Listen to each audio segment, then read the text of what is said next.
رجب المرجب کا یہ بابرکت مہینہ جو اسلامک کیلنڈر ایئر کا 7th منتھ ہے شروع ہو چکا، اور اللہ تبارک و تعالی نے اپنے خصوصی کرم اور مہربانی سے کچھ دنوں کو، مہینوں کو، لمحوں کو ایسی فضیلت عطا فرمائی کہ جن سے اکتساب فیض کر کے اللہ تبارک و تعالی کے بندے اپنی دنیا اور آخرت سنوار سکتے ہیں۔ وہ اللہ کریم اپنی مخلوق سے پیار کرنے والا ہے، محبت کرنے والا ہے، اور اس محبت کا ایک انداز یہ بھی ہے کہ آپ دیکھیں یہ زمین ساری اللہ نے بنائی، اس کا ایک ایک ٹکڑا، ایک ایک چپا، ایک ایک گوشہ اللہ اس کا خالق ہے، اور اس ساری زمین کو ہمارے لیے اس اللہ نے مسجد بنا دیا۔ لیکن اسی زمین کے کچھ ٹکڑے ایسے ہیں جنہیں اللہ نے ایسا رتبہ، ایسی توقیر عطا فرما دی، کوئی بندہ ان جگہوں پہ کھڑے ہو کے دعا کرتا ہے تو ان جگہوں کی برکت کی وجہ سے دعائیں قبولیت کا شرط پاتی ہیں۔ مثال کے طور پر آپ حج پہ جاتے ہیں، عمرے پہ جاتے ہیں، وہاں پر کئی مقامات ایسے ہیں کہ جن کے بارے میں حدیث میں آیا کہ جہاں پر آپ دعا کریں گے اللہ تبارک و تعالیٰ اس کو قبول فرمائے گا۔ اسی طرح ساری مخلوق اللہ کی، سارے بندے اللہ کے، سب کو وہی پیدا کرنے والا ہے، لیکن انہی بندوں میں سے کچھ کو وہ ایسا رتبہ، ایسا مقام عطا فرما دیتا ہے کہ جو مستجاب الدعوات بن جاتے ہیں، کہ ان کی اٹھے ہوئے ہاتھ، ان کی زبانوں سے نکلی ہوئی دعا اللہ رد نہیں فرماتا۔ ایک حدیث مبارکہ ہے کہ رب اشعث اغبر مدفوع بالابواب لو دعا علی اللہ لا برہ۔ کچھ لوگ ایسے بھی ہوں گے جن کے بال بکھرے ہوئے ہوں گے، ان کے اوپر مٹی پڑی ہوگی، اگر وہ کسی کے گھر مانگنے کے لیے چلے جائیں ان کے لیے دروازوں کو بند کر دیا جائے گا اور ان کو بھیک تک نہیں دی جائے گی ان کی ظاہری حالت دیکھ کے، ایسے بھی ہوں گے۔ لیکن اللہ کے یہاں ان کا مقام یہ ہوتا ہے لو دعا الی اللہ لا برہ، اگر وہ اللہ کی بارگاہ میں ہاتھ اٹھا کے دعا کر دیں تو اللہ ان کی دعا کو قبول فرما لیتا ہے۔ اس طرح کچھ دن، کچھ لمحے، کچھ سال، مہینے ایسے آتے ہیں اللہ پاک ان کو برکتیں عطا فرما دیتا ہے۔ رجب المرجب کا بابرکت مہینہ جب شروع ہوتا، اس کا چاند نظر آتا تو ہمارے پیارے آقا حضرت محمد مصطفیٰ صلی اللہ علیہ وآلہ وسلم ایک دعا فرماتے، اور امت کے لیے حضور علیہ السلام کی سنت بھی ہے اور اس میں دین دنیا کی بھلائی بھی ہے۔ وہ دعا کیا، آپ فرماتے اللہم بارک لنا فی رجب و شعبان، کہ اے میرے پروردگار، اے ہمارے پالنہار، رجب اور شعبان المعظم کے مہینے میں ہمیں اپنی برکتیں نصیب فرمائے، وبلغنا رمضان، اور اے اللہ پاک ہمیں رمضان المبارک کی بابرکت گھڑیوں تک پہنچانا۔ یعنی رجب کا چاند نظر آتا، آپ فرماتے ان دونوں مہینے میں برکتیں عطا فرما، اور اے اللہ پاک ہمیں رمضان تک پہنچانا کہ زندگی میں ایک مرتبہ پھر اس بابرکت مہینے کے فیض و برکات ہم حاصل کر سکیں۔ اور آقا نامدار صلی اللہ علیہ وسلم نے فرمایا کہ رجب جو اسلامی سال کا 7واں مہینہ ہے، یہ اللہ کا مہینہ ہے، یہ شہر اللہ ہے۔ آپ دیکھیں نا، خانہ کعبہ شریف کیا ہے؟ بیت اللہ، وہ اللہ تبارک و تعالیٰ کا گھر اس کو کہا جاتا ہے، بیت اللہ شریف۔ قرآن پاک کیا ہے؟ کتاب اللہ، اللہ کی کتاب، کلام اللہ، اللہ کا کلام۔ جب اللہ کی طرف نسبت ہو گئی اس کو احترام ملا، عظمت ملی. رسول اللہ، اللہ کے رسول، نبی اللہ، اللہ کے نبی، جن جن چیزوں کی نسبت اللہ کی طرف ہوتی چلی جاتی ہے اللہ پاک انہیں عظمتیں عطا فرماتا ہے. اور رجب کے مہینے کی خصوصیت یہ ہے کہ اس کو شہر اللہ کا خطاب ملا ہے کہ یہ مہینہ وہ ہے جو اللہ کا مہینہ ہے. اور آپ صلی اللہ علیہ وسلم نے فرمایا کہ شعبان المعظم کا مہینہ جو اسلامک کیلنڈر ایئر کا 8واں مہینہ ہے اور رجب المرجب کے ختم ہونے کے فوراً بعد شعبان سٹارٹ ہوگا، آپ نے فرمایا شعبان المعظم میرا مہینہ ہے. اس کی نسبت اپنی طرف کی. اور حضرت سیدہ عائشہ صدیقہ رضی اللہ تعالیٰ فرماتی ہیں کہ رمضان المبارک کے علاوہ حضور علیہ السلام سب سے زیادہ روزے شعبان میں رکھا کرتے تھے. اور پھر رمضان المبارک فرمایا یہ میری امت کا مہینہ ہے. 3 حصے ہیں اس کے، اولہ رحمت و اوسطہ مغفرت و آخرہ عتق من النار. First 10 days، middle 10 days، last 10 or 9 days. تو یہ 3 عشرے بنتے ہیں. فرمایا پہلا حصہ اللہ کریم اپنی رحمت کے دروازوں کو کھول دیتا ہے، اور پھر مڈل والا حصہ اللہ پاک بخشش کے دروازے کھول دیتا ہے، اور آخری حصہ اللہ پاک آگ سے آزادی عطا فرماتا ہے.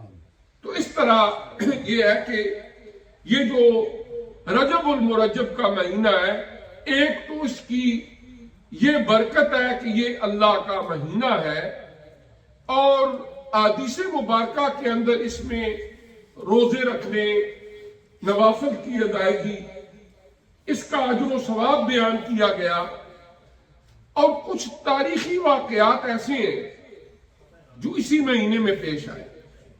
مثلا اسلامی تاریخ کا ایک بڑا مشہور غزوہ جس کو غزوہ تبوک کہا جاتا ہے، وہ بھی رجب المرجب کے بابرکت مہینے کے اندر پیش آیا. اس غزوے کو جیش الاسرہ بھی کہا جاتا ہے. اسرہ تم کہتے ہیں تنگ دستی کو. جب فائنینشلی حالات ٹائٹ ہوں اس کو کہا جاتا ہے اسر. ان مع العسر یسرا، بے شک تنگ دستی کے ساتھ خوشحالی بھی.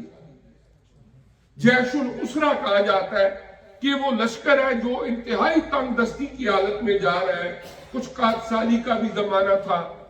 اس کے علاوہ حالات ایسے تھے کہ مسلمانوں کے پاس اس وقت اتنے فنڈز نہیں تھے کہ ایک لشکر کی تیاری کر کے رومیوں کی جارحانہ کاروائیوں کا خاتمہ کیا جا سکے. حضور علیہ السلام منبر پر تشریف لائے، صحابہ کرام کو اکٹھا کیا اور فرمایا کہ اس وقت تمہارے مال کی ضرورت ہے اس دین کی بقا اور سربلندی کے لیے. تو مشہور واقعات آپ نے زندگی میں بارہا سنے ہوں گے کہ حضرت ابو بکر صدیق رضی اللہ تعالی عنہ نے اپنے گھر کا سارا سامان لا کے پیش کر دیا. جب پوچھا کہ اے صدیق گھر میں کیا رکھ کے آئے ہو، فرمایا عرض کی اللہ و رسولہ، کہ گھر میں اللہ اور اس کے پیارے رسول کی رحمتیں برکتیں ہیں. ایک سوئی بھی مجھے نظر آئی کہ میں اٹھا کے لے آیا. حضرت عمر فاروق رضی اللہ تعالیٰ عنہ آدھا سامان لے کر آ گئے. حضرت عثمان غنی رضی اللہ تعالیٰ عنہ 200 اونٹ ماہ ساز و سامان لا کے پیش کر دیے. اور حضور علیہ السلام نے فرمایا کہ اے عثمان آج کے بعد کوئی عمل آپ کو ضرر اور نقصان نہیں پہنچائے. یہ جو غزوہ تبوک پیش آیا یہ بھی رجب المرجب کا یہی مہینہ تھا. پھر اس کے بعد سلطان صلاح الدین ایوبی رحمت اللہ علیہ کے دور میں جو یروشلم کا شہر فتح ہوا، فلسطین اور بیت المقدس ایک مرتبہ پھر مسلمانوں کے قبضے میں آیا، یہ بھی رجب اور مرجب کے بابرکت مہینے کے اندر ہی واقعہ پیش آیا. الحمدللہ پچھلا جمعہ ہم نے مسجد اقصی شریف میں ادا کیا، اور سلطان صلاح الدین ایوبی رحمت، یہاں دیگر بہت ساری زیارات ہیں، ان میں سے ایک یہ بھی کہ حضرت سلطان صلاح الدین ایوبی رحمت اللہ علیہ کا جو گھر تھا جہاں وہ رہتے تھے اب بھی وہ محفوظ ہے، وہاں گئے، جس جگہ وہ اپنے کمانڈر سے میٹنگ کیا کرتے تھے وہ اس کمرے میں بھی ہم گئے، اور ان کے گھر کے ساتھ ایک چھوٹی سی خانقاہ تھی، اور جو ہمارے ٹور گائیڈ تھے وہ بتاتے تھے کہ ان کی لائف ہسٹری میں یہ ہے کہ گھر میں وقت کم ہی گزارتے تھے، اسی خانقاہ کے اندر ذکر اذکار کرتے اور عبادات کرتے، وہ ایسے نیک لوگ تھے، اور پھر اللہ تبارک و تعالیٰ نے انہیں وہ جذبہ بھی عطا فرمایا، کامیابیاں بھی عطا فرمائی۔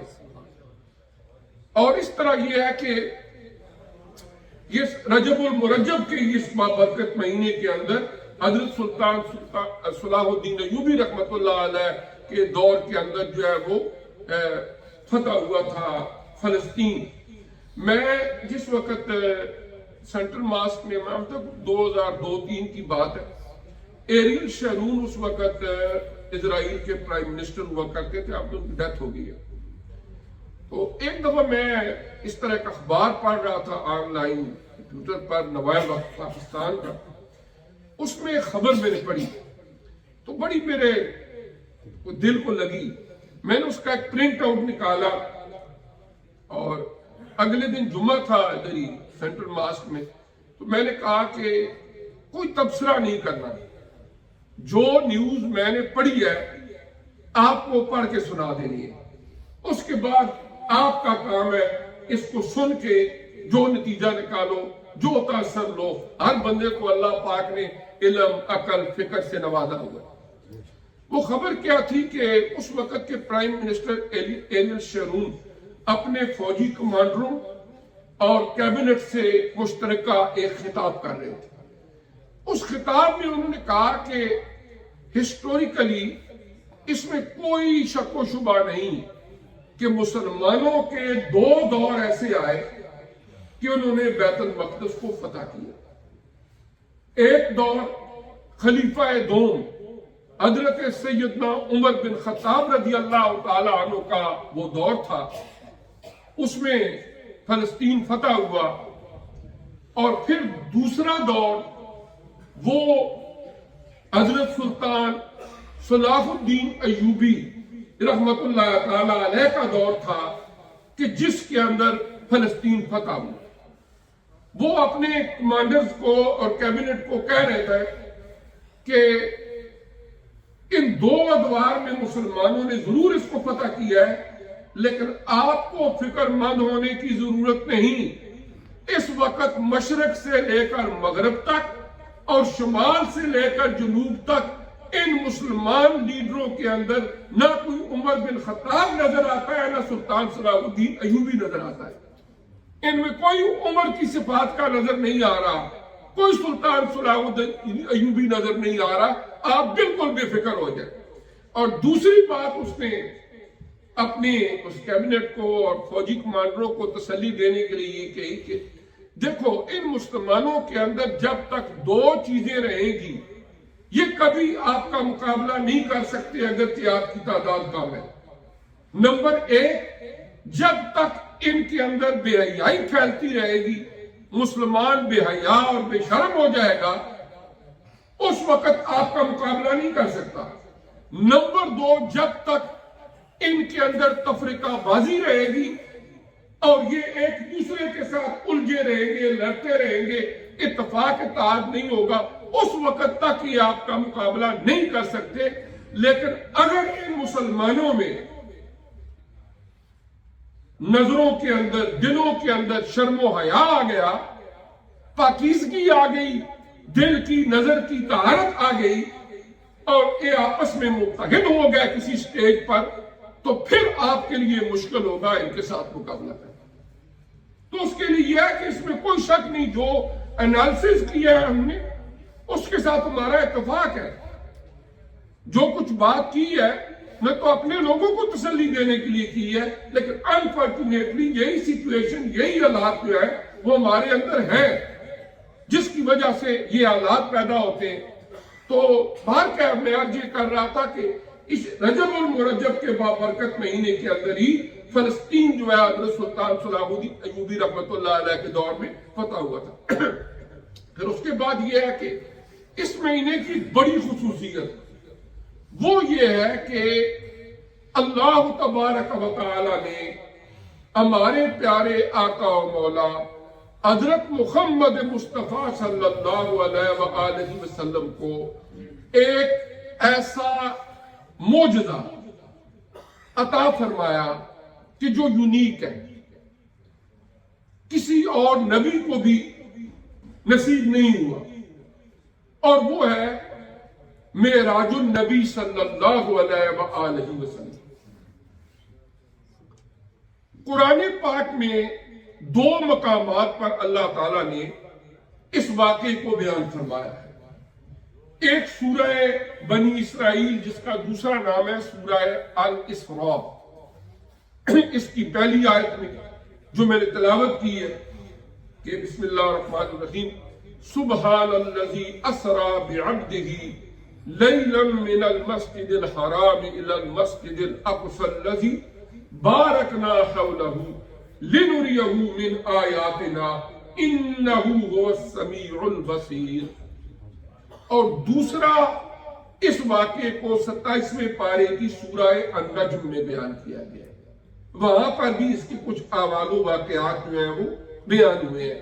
اور یہ واقعہ جو ہمارے مفسرین محدثین ہیں ان کے مطابق رجب المرجب کی 27ویں رات کو پیش آیا۔ اس کا پس منظر کچھ اس طرح تھا کہ حضور علیہ السلام کی مکی زندگی کا آخری دور تھا، جو 12واں سال تھا اس کو کہا جاتا ہے غم والا سال، عام الحزن۔ عام کہتے ہیں عین یا الف میم عام، اس کا سال کو کہتے ہیں۔ حزن کہتے ہیں پریشانی کو، پریشانی والا سال۔ اس پریشانی والے سال کو پریشانی والا سال کیوں کہا جاتا تھا؟ اس لیے کہا جاتا تھا کہ حضور نبی کریم صلی اللہ علیہ وآلہ وسلم کی زوجہ محترمہ حضرت سیدہ خدیجہ الکبریٰ رضی اللہ تعالی عنہا، جو ہر موقع کے اوپر حضور علیہ السلام کا ساتھ دیتی، مکہ کی امیر ترین عورت تھی، وہ بہت بڑا ان کا بزنس تھا۔ انہوں نے اللہ تعالیٰ کے پیارے نبی صلی اللہ علیہ وسلم سے جب شادی کی، وہ سارا مال بھی دین اسلام کی بقا کے لیے لٹا دیا، اور پھر اس کے علاوہ ہر موقع پر تسلی دیتی۔ جب وحی کا آغاز ہوا، بخاری شریف کا پہلا باب ہے باب کیف کان بدء الوحی، کہ وحی کا آغاز کیسے ہوا، اس میں یہ واقعہ موجود ہے کہ حضور علیہ السلام جب غار حرا سے قرآن عزیز کا نزول شروع ہوا، گھر تشریف لائے، تو جو اللہ تعالیٰ کی طرف سے وحی کا نزول ہوا، تو اس وقت آپ کے وجود مبارک کے اوپر جو انوارات کے اثرات تھے، ان برکات کے اثرات تھے، گھر آئے تو ایک وجود کے اوپر کپی تاری تھی۔ اور اس وقت حضرت سیدہ خدیجہ الکبریٰ رضی اللہ تعالیٰ عنہ نے آپ کے حقوق العباد کی، حقوق اللہ کی تعریفیں کی، اور پھر ساتھ تسلی بھی دی اور آپ کے اوپر چادر اڑا دی۔ اس طرح یہ ہے کہ ان کا وصال ہو گیا، اس وجہ سے ایک پریشانی یہ تھی، اور دوسرا آپ کے چچا حضرت ابو طالب جو ہر موقع کے اوپر آپ کا ساتھ دیتے، ان کا بھی انتقال ہو گیا۔ اس سال کو کہا جاتا ہے عام الحزن۔ اب اللہ تبارک و تعالیٰ نے حضور نبی کریم رؤوف الرحیم صلی اللہ علیہ وآلہ وسلم کو اپنی بارگاہ قدس میں بلایا، معراج کرائی، اور حضور صلی اللہ علیہ وآلہ وسلم کو من جانب اللہ یہ تسلی بھی ہوئی کہ اگر دنیا کے یہ سارے اللہ کا نظام قدرت ہے، وقت کے ساتھ ساتھ ٹوٹ بھی جاتے ہیں، لیکن اللہ تبارک و تعالیٰ کی مدد اور نصرت ہمیشہ تمہارے ساتھ ہے۔ اور اس واقعے کو 3 مرحلوں کے اندر بیان کیا گیا۔ من المسجد الحرام الى المسجد الاقصی، پہلا مرحلہ کہ حضور صلی اللہ علیہ وآلہ وسلم مسجد حرام شریف سے لے کر مسجد اقصی شریف تک تشریف لے کر گئے. یہ پہلا مرحلہ تھا سفر معراج کا. اور دوسرا مرحلہ مسجد اقصی شریف سے آگے پھر سدرۃ المنتہا تک ساتوں آسمانوں پر مختلف انبیاء سے ملاقات کرتے ہوئے آپ وہاں تشریف لے کر گئے. اور تیسرا مرحلہ اس سفر معراج کا یہ تھا کہ سدرۃ المنتہا سے آگے جس کو کہا جاتا ہے لا مقام، کہ یہ جتنا ٹائم اینڈ سپیس ہے اس کی حد ختم ہو جاتی ہے وہاں. اس سے آگے آپ تشریف لے کر گئے لا مقام کی حدود میں، جس کو ہم چونکہ کوئی نام تو رکھ نہیں سکتے، کوئی جگہ ہو تو اس کا نام رکھیں. ٹائم اینڈ سپیس کی لمٹ ہی ختم ہو چکی ہے، اس لیے اس کو کہا جاتا ہے لا مقام. لا مقام کی حدود میں تشریف لے گئے. حضرت خواجہ محبوب الہی رحمت اللہ علیہ بہت بڑے صوفی بزرگ گزرے، انہوں نے یہاں ایک بڑی خوبصورت بات ارشاد فرمائی. وہ فرماتے تھے کہ آقا نامدار محمد رسول اللہ صلی اللہ علیہ وسلم کی 3 بڑی بڑی شانیں. پہلی آپ کی شان یہ ہے کہ آپ بشری لبادے میں اس دنیا میں تشریف لائے، انسانی لبادے میں اس دنیا میں تشریف لائے، اور جتنے بشری تقاضے ہیں وہ آپ پورے کرتے، کھاتے پیتے، اٹھنا بیٹھنا، لوگوں سے میل جول رکھنا، شادیاں کی، اللہ نے بچے عطا فرمائے. ایک آپ کی شان بشریت ہے. اور جتنے انسان ہیں، بشر ہیں، ان کی جو کریم ہے، جو ان میں سے سب سے بڑے رتبے والے لوگ ہیں، انہیں اللہ نے ازل سے ہی چن لیا تھا. اور وہ کون تھے؟ اللہ تعالیٰ کے اولو العزم پیغمبر، نبی اور رسول. یہ انسانیت کی کریم ہے اور اللہ نے خود ان کا انتخاب فرمایا، اس کی اپنی قدرت کاملہ ہے، اور انہیں نبوت یا رسالت کا منصب عطا فرمایا. جب حضور علیہ السلام مسجد حرام شریف سے مسجد اقصی شریف پہنچے تو وہاں پر اللہ تعالیٰ کے جتنے نبی اپروکسیمیٹلی 1,24,000 اس سے پہلے آ چکے تھے، وہ سارے کے سارے صفیں باندھ کے کھڑے تھے امام کے منتظر. جب نبی کریم علیہ السلام تشریف لائے، آپ نے ان سارے نبیوں کو امامت کرائی. گویا ان سارے نبیوں کے امام بن کے، اس لیے آپ کا ایک لقب یہ ہے امام الانبیاء. آپ کو کہا جاتا ہے آپ امام الانبیاء ہیں، کہ سارے نبیوں کے امام. امامت کرائی پریکٹیکلی، فزیکلی. وہاں جب آپ صلی اللہ علیہ وآلہ وسلم نے وہاں پر امامت کرائی، آپ امام الانبیاء کے منصب پر فائز ہوئے، تو یہ آپ کی شان بشریت کی معراج ہے. اس کے بعد دوسرا آپ کی شان نورانیت ہے، جس پر قرآن میں موجود ہے، بہت ساری حدیث موجود ہے. مصنف عبد الرزاق جو حضرت امام بخاری رحمت اللہ علیہ کے استاد ہیں، انہوں نے پورا باب باندھا ہے نور محمدی صلی اللہ علیہ وسلم کے بارے میں. اس میں بہت ساری حدیث ہے. ایک آپ کی شان ہے شان نورانیت. اب جو نوری مخلوق ہے وہ ہے فرشتے. جنات آگ سے بنے، انسان مٹی سے بنا، اور فرشتے لائٹ سے بنے، نور سے بنے. نوری مخلوق کیا ہے؟ فرشتے. اور فرشتوں کے سردار کون ہیں؟ حضرت جبریل امین، جن کی ڈیوٹی یہ تھی کہ جتنے انبیاء اور رسل تشریف لاتے رہے، وہ ان کی طرف اللہ کی طرف سے وحی لے کر نازل ہوتے. اب اس سفر کے دوران حضرت جبریل امین حضور نبی کریم علیہ السلام کے ساتھ ہیں. جب مسجد اقصی سے آگے آسمانوں سے ہوتے ہوئے سدرۃ المنتہا تک پہنچتے ہیں، وہاں سے آگے جب حضور علیہ السلام جانے لگے تو حضرت جبریل امین نے عرض کی کہ یا رسول اللہ صلی اللہ علیہ وسلم، اگر یہاں سے آگے ایک بال کی مقدار بھی میں آگے گیا تو یہ میرے نورانی پر جل جائیں گے، میری لمٹ یہاں تک ہی ہے۔ وہ بھی پیچھے رک گئے اور حضور علیہ السلام آگے تشریف لے گئے۔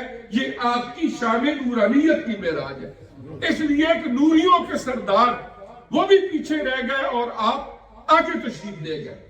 پھر ایک آپ کی خاص شان ہے، شان محمدیت، کہ جو آپ کا ہی خاصہ ہے۔